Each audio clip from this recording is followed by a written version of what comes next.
Apa sih keseimbangan lingkungan itu? Jadi keseimbangan lingkungan adalah kemampuan lingkungan dalam mengatasi tekanan dari alam ataupun aktivitas manusia dalam menjaga kestabilan kehidupan. Keseimbangan lingkungan dapat terganggu apabila terjadi perubahan lingkungan yang berupa pengurangan fungsi komponen atau hilangnya sebagian komponen yang dapat menyebabkan putusnya mata rantai dalam ekosistem. Terdapat 4 komponen dalam keseimbangan lingkungan. Yang pertama, terdapat pola-pola interaksi secara proporsional. Yang kedua, lingkungan homeostatis. Yang ketiga, pertumbuhan dan perkembangan organisme secara alamiah. Dan yang terakhir adalah memiliki daya dukung lingkungan. Faktor-faktor yang menyebabkan perubahan lingkungan adalah faktor alam. Jadi, faktor alam adalah faktor yang mempengaruhi perubahan lingkungan oleh lingkungan itu sendiri. Jadi, tanpa ada campur tangan manusia. Nah, faktor alam itu seperti gempa bumi, tsunami, dan gunung meletus.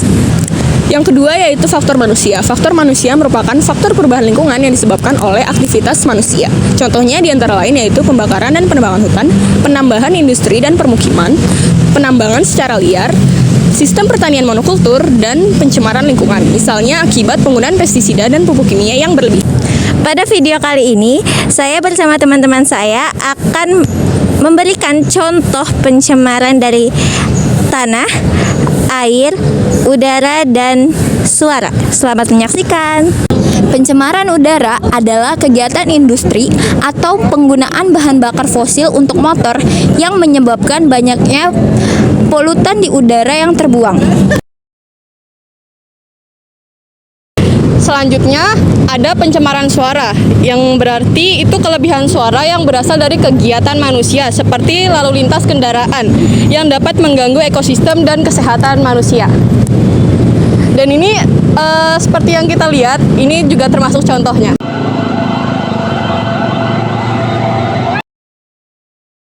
Masuknya makhluk hidup dan zat lain ke dalam air menyebabkan kualitas air menurun ke tingkat tertentu, sehingga tidak dapat berfungsi sesuai dengan peruntukannya.